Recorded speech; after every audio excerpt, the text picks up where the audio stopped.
Hello, and good day to everyone. My name is Kerry Roberts, and I'm with Think JSOU from the Joint Special Operations University located in Tampa, Florida. I want to welcome everyone to another online interview series that explores research and publications of JSOU faculty, resident senior fellows, leading academics, and the wider SOF and international security community. Our Think JSOU online collection of interviews with authors and researchers is a supplement to our publication series. We encourage you to view future offerings on YouTube, Facebook, Instagram, LinkedIn, and APAN, the All Partner Access Network. Today, we would like to welcome Dr. Otto Fiala. A retired U.S. Army Colonel, Dr. Fiala previously served as a civil affairs team leader in Iraq during Operation Iraqi Freedom and as the chief of the Civil Military Operations Center in the 361st Civil Affairs Brigade in Kaiserslautern, Germany. Dr. Fiala was the Resistance Concept Development Lead for U.S. Special Operations Command Europe and is the author of the Resistance Operating Concept document. He is currently working at U.S. Special Operations Command in the Sensitive Activities Division, G3X.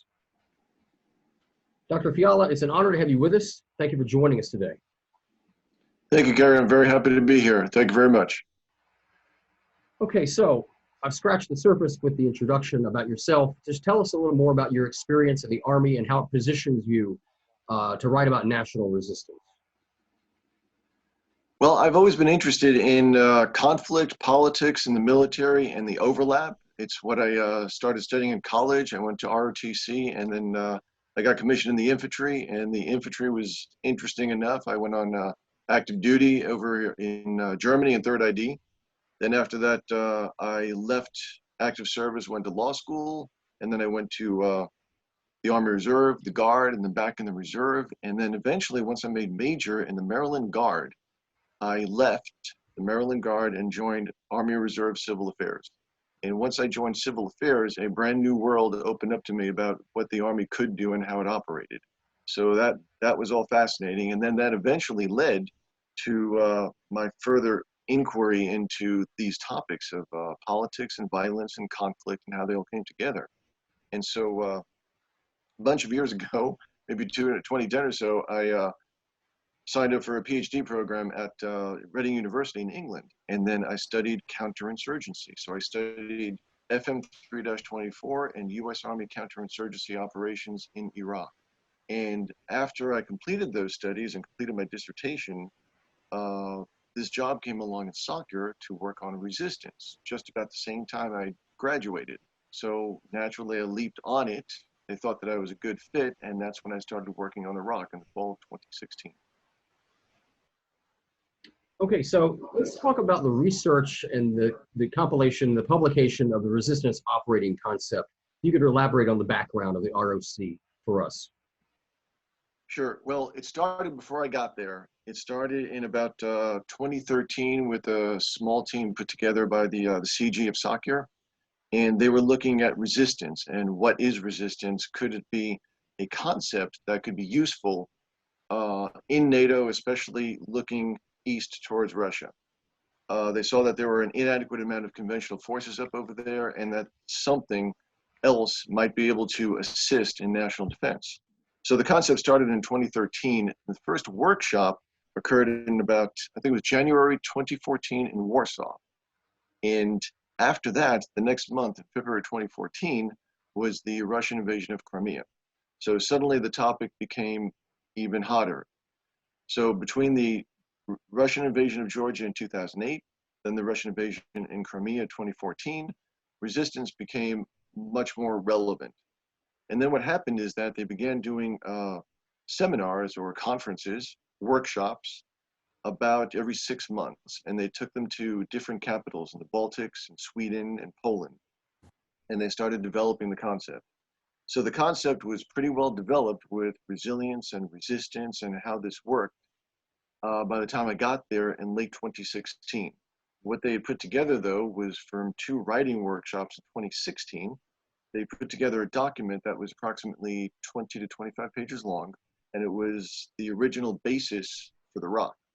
So when I got there, I had this basis on which to work. So that then grew into the 250 something page thing that we know now. So that's basically how the rock came about as a document. Now, these workshops, when they started off, they were involving originally SOF. So our SOF from SOCIR, and then other SOF entities from the Baltics, Poland, and other Scandinavian countries. They were all involved, and then they realized that what was happening was that this was a SOF topic, and they needed to expand it. So they expanded into ministries of defense, ministries of interior, and they just threw the net wider and wider. And they brought in more academics, more people who had studied the concepts of resistance and insurgency and counterinsurgency, since they're all related. And then they started expanding what was going on. They started expanding the focus of the seminars. So what happened is that they increased the government participation on the part of our allies, and the seminars became bigger. They originally had maybe about 30-something personnel, and by the time of my involvement later on, they had graduated to well over 100 people, sometimes I think 160 or so, because they were bringing in a wide scope. So the concept was getting broader and broader. You can imagine it like a cone, starting with SOF, expanding to defense, and then going out to the rest of the government agencies, and then going out to more of civil society. So that's how the concept expanded. Now, to compile a rock, what happened is that after each of these conferences, we put together an AAR. And what we were looking for were gaps of knowledge. What did we miss? What did we think needed to be put into the rock in order to help this become a planning guide? So what was happening was that we were looking at common terminology, common concepts, and how to word this so that we could speak about the concept with our allies using the same language to mean the same thing. So we agreed on common terminology, things like underground, guerrilla, auxiliary, which is common in our doctrine. And interestingly, guerrilla was a word that we had some discussion about because there were some allies that did not appreciate the word guerrilla. They wanted to use partisan. Then we discovered that the problem with partisan was because it had, or rather, it had some of its own political baggage. Partisan in one country was good, partisan in another country was bad. So what we decided was we'd stick with the American doctrinal terms. And the best reason for that was that because if you use the terms underground, auxiliary, guerrilla, there's so much literature out there that you can find it and you can educate yourself quickly about it. If we used the term partisan, it suddenly reduces your search. So we kept guerrilla because you can find that in lots of US open unclassified doctrine. You can find it in books, you can find it in professional literature, and you can go ahead and add to the body of knowledge. So key to the rock was coming up with common terminology that we all agreed upon so that when I said guerrilla and an Estonian said guerrilla, we meant the same thing. When I said underground and he said underground, we meant the same thing. So when I understood resistance, he understood resistance. Another interesting part was unconventional warfare. We understand unconventional warfare as supporting a resistance. Well, to some of our allies, unconventional warfare was the tactics of fighting an occupier. And then we let it be known that that's kind of, we understand what you're shooting for. You're shooting for the tactics. You want the tactics. But for us, as unconventional warfare, support to resistance, you are the guys conducting the resistance. So this was over years, we had to come to an understanding as to what we were talking about and how this all worked. So the AARs were critical to making this happen. They were building blocks of the rock. Eventually, we got into TTXs also, and the TTXs were held at the NATO secret level. And we saw gaps in planning during those TTXs, and what we did is we took those, once identified, and then expanded the rock further, keeping it unclassified, but expanding the topic.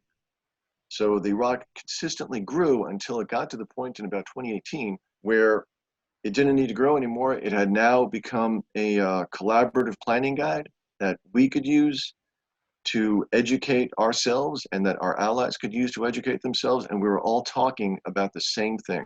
And we all knew our part. Our people knew what they need to do, and our partners knew what they needed to do. And then as far as publication goes, JSOU and the Swedish Defense University were involved because the Swedish Defense University was involved consistently, or relatively consistently, from the beginning through the end. JSOU had assisted with the earliest seminars. So JSOU actually formatted and hosted the earliest seminars for us. So with the Swedish Defense University, publishing it up there got it into European academia or military academia, people in defense education over there that could access the Swedish Defense University and then see the rock and then download it. In JSOU, we published it through JSOU to get it into the American military community. So we hit the Europeans through the Swedish Defense University, we hit our own people through JSOU. So that's how we came up with the co-publication that has come about. So each of those universities now have a copy of the rock, and it's the same copy. So those events in Eastern Europe were game changers in terms of strategic planning for U.S. Army Europe, as I understand it. So one thing that I noticed when I reviewed the ROC, the ROC very carefully delineates between national resilience and national resistance. I was wondering if you could elaborate on those two concepts and why they really form a crucial basis of understanding for the SOF enterprise. The concepts of resilience and resistance were formed in about 2014 through 2016, prior to my arrival at SOCIR. So, and the definition was basically formed by then, and then what we did is we slightly changed the definitions of each of those concepts between 2016 and 2019 for final publication, because we had been learning increasingly during more workshops and TTXs. So national resilience, I'm going to go ahead and take a look at what the definition actually says so I can explain it well. The will and ability to withstand external pressure and influence and to recover from the effects of those pressures or influences. So resilience has a lot to do with national identity, a nation of people identifying themselves as citizens of the same nation, identifying themselves with each other and wanting to continue as a nation of people, and willing to resist a foreign occupier, willing to resist a foreign incursion, an adversary or enemy, willing to take their sovereignty from them. So resilience has to do with national resilience, to identify each other as citizens of one nation. It's like Americans. Identifying as Americans, part of the nation state, even though nation and state are separate concepts. But the United States is a relatively unique entity, and that is a nation state of people. The state and the nation of people grew together. And once you become an American, you're part of the state of the United States, and it's a nation state. So resilience is being able to identify with each other and resist external forces and to recover. Part of resilience, for some people, the necessity might be to establish a resistance capability because of a nearby threat. So resistance is a national organized whole of society effort encompassing the full range of activities, nonviolent to violent, led by a legally established government. And that government can be exiled, displaced, or shadow. And the intent is to reestablish independence and autonomy within its sovereign territory that's been wholly or partially occupied. Now, that definition has a lot inside it. So breaking it down, it's done by a nation. As we said, resiliency, national citizens. And then it's a whole of society effort. It's not just a SOF or MOD effort or a government effort. It is a whole of society effort. And in the ROC, we placed a pamphlet that Sweden put out, If Crisis or War Comes. And in that pamphlet, they explained to people their role against an adversary or enemy. And for many countries that border hegemonic powers, that's a very important concept.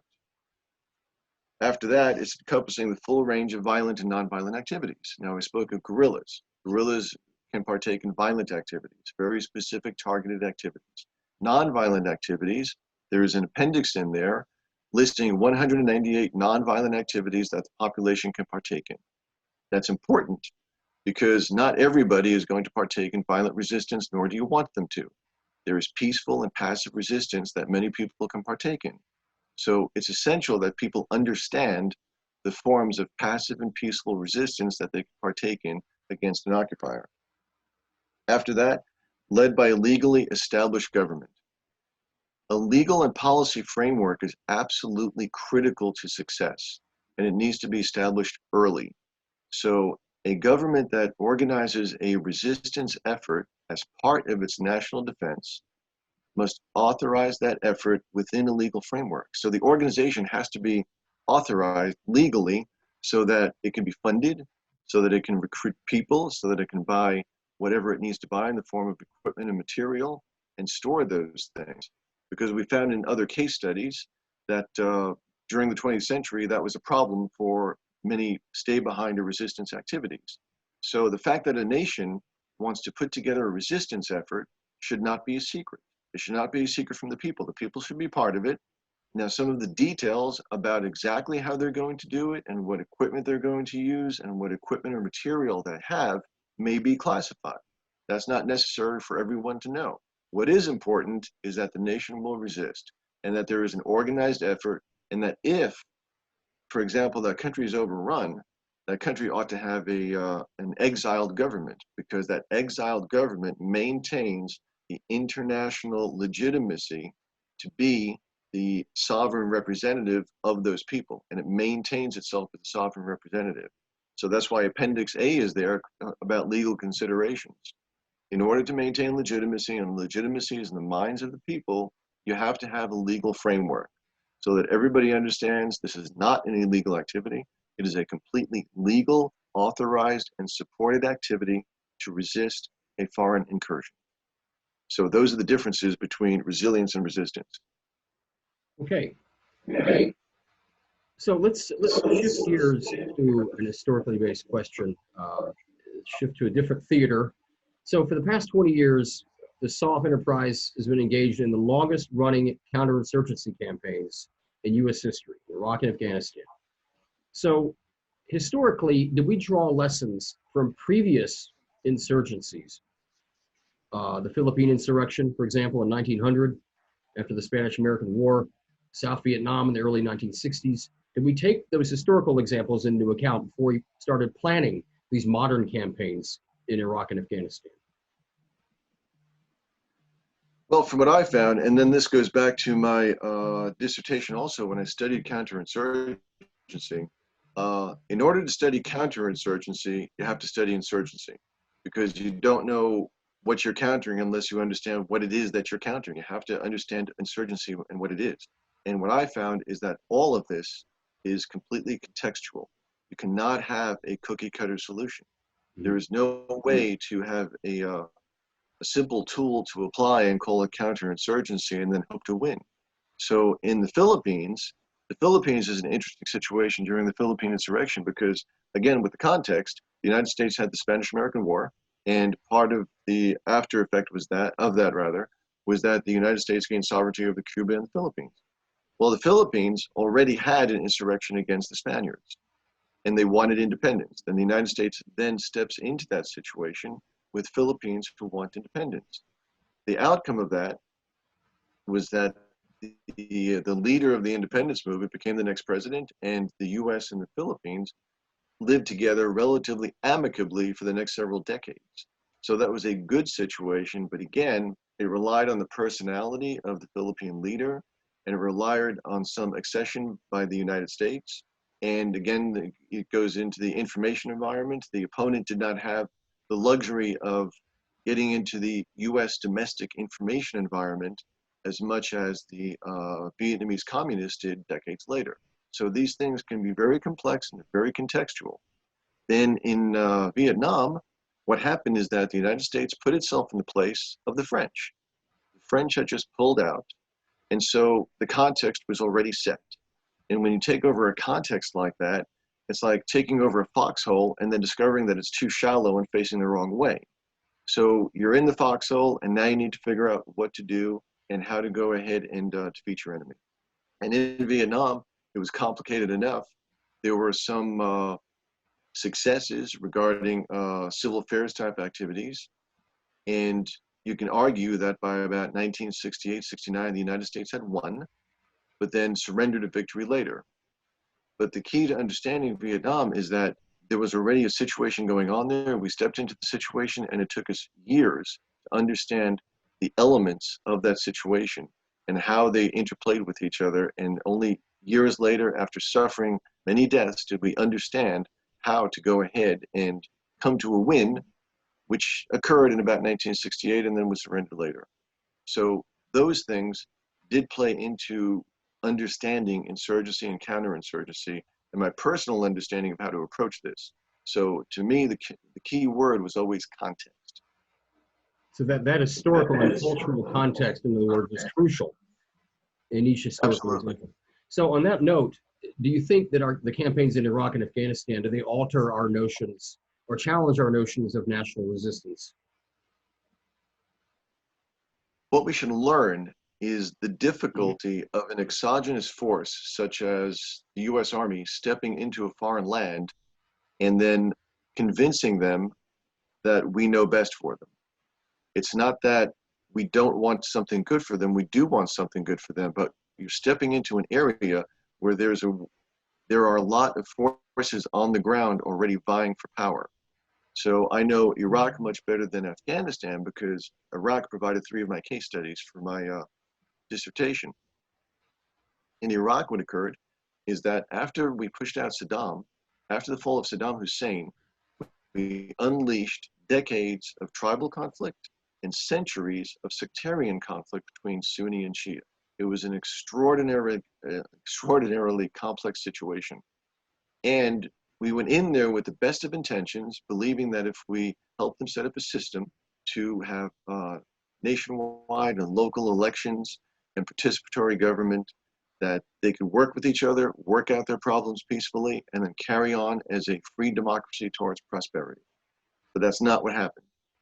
What happened is that we discovered that there were long-lasting conflicts that we could not solve, and that our solution, which was a democracy, could actually be harmful to a percentage of that internal population because the levers of government could be used against them.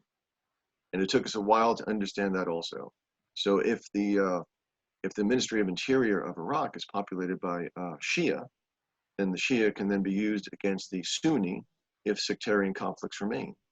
So again, it's all contextual, and we're still struggling inside both countries, and we're still struggling with the context. And I don't know whether we're going to resolve them, but the key is they are very contextual conflicts, just like all conflicts. And you have to realize that as an exogenous force, you are at a disadvantage. Well, when I was in Afghanistan, I remember talking to a gentleman, and he was referring to Afghanistan during the Mongol period as if it were last week. Yes. Of course, we Americans, we could hardly remember what we did last weekend. So yes, that really struck me, having that conversation with him. In places like that, the historical memories are much longer than they are in Western societies. So that leads me to my next question. You talked a lot about whole of government, whole of society. Those are concepts. The resisting operating concept emphasizes that whole of government approach. So how do these concepts lend credence to the resiliency component of the principles of national resistance? Well, whole of government we're familiar with, simply because those of us in the military, former military officers, we understand the whole of government approach, and you get together the Department of Defense, Department of State, you band together, and we understand the term interagency. So in the whole of government and whole of society approaches, we in the military or former military understand whole of government well enough. It's the interagency approach where the Department of Defense, Department of State, and other agencies get together, and then we work together as a planning group. Well, the whole society approach is to expand that concept. So you're not just including the government, organization, and agencies, you're spreading out. You're spreading out into academia, media, and other civil society organizations. Now, this concept is very familiar to Baltic nations and to Scandinavian nations. The Swedish understand it very well because they understand that in order to defend themselves, their society, their nation, against a much larger foe, everybody has a part to play. The Swiss understand this very well. And each of those countries have developed mindsets, and including Finland, have developed mindsets to go ahead and band together as a nation of people to defend themselves, defend their sovereignty as a nation. So that's the whole of society approach. Now, what that means to us on a practical level is, when I said legal framework and policy framework earlier, pre-conflict planning. Pre-conflict planning means that your interagency government agencies should be planning, and they should also involve civilian agencies, organizations, corporations, however far out they wish to extend it, can all have a part in this. Because again, it is the nation resisting. And the nation resisting means that it cannot be left only to the special operations forces, only to the Ministry of Defense, or just to the government. It needs to include the society, and that's from where resistance gets its strength. It gets its strength because the nation of people resist an occupier. So that's the whole of society approach. And that is a critical component of what we put together inside the ROC. Okay, so we've talked a lot about historical examples. The resisting operating concept document cites a diverse array of historical case studies in the appendices. And I really enjoyed reading those, by the way. That was pretty enlightening. So these historical examples of national resistance, how do they affect the formation of the ROC? And do you see any common threads between the different examples that you cited? Well, to begin with the why they're in there and how they came about, it began with our workshop in Stuttgart in March 2017, right after I got there, and we had gone ahead and expanded the work on the ROC from the previous workshops of 2016. And what happened is that there was more than one request by our allies to put case studies inside the ROC in order to elucidate the concept, in order to better explain. And they gave us suggestions. They told us we should look at the Forest Brothers and put in the Forest Brothers to explain how the Forest Brothers resisted. Then we should look at Polish resistance in World War II. Go ahead and explain the Polish resistance. So we looked at that and said, that should be in there. And it should be in there because it elucidates what goes on in the substantive portion of the ROC. So in the ROC, you've got the initial chapters, which explain to you a resistance organization, tells you how to put it together. It tells you about underground and auxiliary and guerrillas and the rest. It talks about accommodation and resistance. It goes into all that. But the beauty of the case studies is that it shows all that in action. So each of the case studies demonstrate how resistance worked or didn't work. So they're in two sets. They're the World War II set, France, Poland, Philippines, and the Forest Brothers. We show in France in World War II, France did not have a resistance set up prior to the war. It had some communist organizations which had to go underground. And so they formed an initial part of the majority of the resistance in France. And then de Gaulle set up communications with other resistance organizations inside of France. And then he started bringing them together. And so the French case study shows a lot about resistance and a provisional or exiled government. De Gaulle was not an exiled government, but he basically set up what became a provisional government for France. So it functioned very much as an exiled government. So in that case study, we show you the elements of how French resistance worked in World War II. Then in Poland, we show you the case of World War II underground Poland, the Polish underground state, which may have been the most organized underground resistance inside of Europe during World War II, and we lay that out.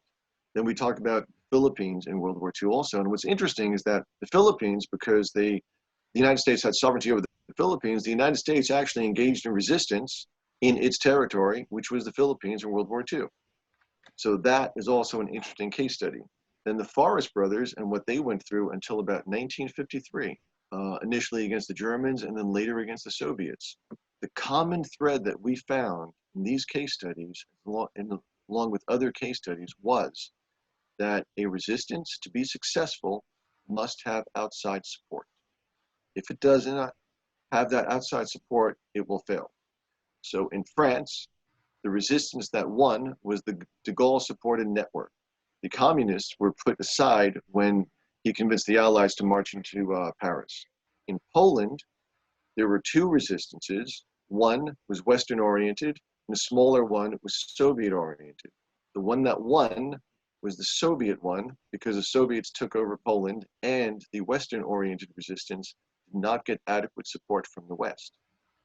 In the case of the Philippines, outside support from the US Army and Navy, and the US went into the Philippines, retook it. And in the Forest Brothers in World War II, there was inadequate support from the West to the Forest Brothers until about 1953, when the last of the Forest Brothers' organized resistance had just dissipated. Now, after the World War II studies, see the Cold War case studies. The Cold War case studies show different things. There is one on US framework. And what that is intended to do was demonstrate is that the US framework, because of authorities, money, legalities, there are things that we can look at and accept as a resistance. For example, the Estonian Defense League. Several years ago, we could not do much with the Estonian Defense League until they were adequately associated with the Estonian Ministry of Defense. Once that happened, then they could attend training events that we sponsored. So that was important. Switzerland. Kevin Stringer did a great article and some good studies on Swiss resistance. They never had to perform it, but they established it. So we all know that Switzerland does not have an army. Switzerland is an army. And when you study how Switzerland put together their resistance, that might be the gold standard of how to go ahead and establish a resistance within your society. Then the other two case studies for the Cold War were Italy and Norway. And the problems there, they had one common problem, and that was an adequate legal framework. So what happened with their resistance is that they kept it so secret that they inadequately cushioned it with authorities. So what happened is that it could be delegitimized and accused of engaging in illegal activity very quickly.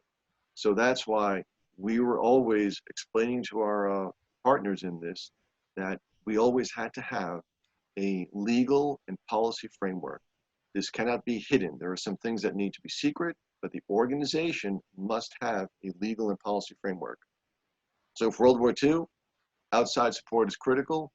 During the Cold War, a legal and policy framework is absolutely critical. So those were the common threads that we saw in all of the case studies. Okay, so is there any other comments you have, Dr. Fiala, about national resistance or the resistance operating concept that we haven't already covered? I think we hit the gamut there. We talked about quite a bit. Rather succinct answers, just a rather complicated subject. Are you good? Yeah, well, I'm just hoping that the ROC goes ahead and continues for a couple more years in the state that it's in and provides some elucidation of the concept to people who want to study it. What we also found is that even though this came about in soccer in Germany with a very specific problem set, this concept has worldwide applicability. Perhaps not every nation, but there are other regions in the world that face similar problems. And with those similar problems, we're hoping the ROC can assist in that. So what we came away understanding from the ROC is that one of the things that the ROC does by early planning between us and our allies is context. Because I mentioned before, context is absolutely critical. If you establish a resistance early during peacetime, in case you might need it, in case someday you need to break glass in case of emergency, you are setting the context. You are setting the context with a resilient society willing to defend itself and a national organized resistance capability able to help resist an occupier and take back sovereignty. Basically letting any adversary know that if they enter and become an enemy, they will not be able to stay very long. The nation will resist and they will be ousted. So that's the message of the ROC, that this concept needs to be done early. You set the context early, and it has applicability in many places around the world. Okay. So again, thank you for sharing your time, Dr. Fiala. I'm sure many in the SOF community has found our discussion enlightening. And as the topic of national resistance is debated within the context of irregular warfare, in particular in its relationship the Softener Prize. So thanks again. Upcoming Well, thank you very topics. much, Kerry. You're welcome. Upcoming topics on our online interview series include more authors from the US SOCOM Commander's Reading List, as well as current research conducted by JSOU faculty and senior fellows. For feedback on Think JSOU or to nominate potential speakers, please contact us at thinkjsou@socom.mil. In the meantime, you can follow JSOU on LinkedIn and Facebook, or you can check out upcoming courses and events on our website, which is www.socom.mil/JSOU. This series is brought to you by the Strategic Studies Department of the Joint Special Operations University. Thank you all for listening.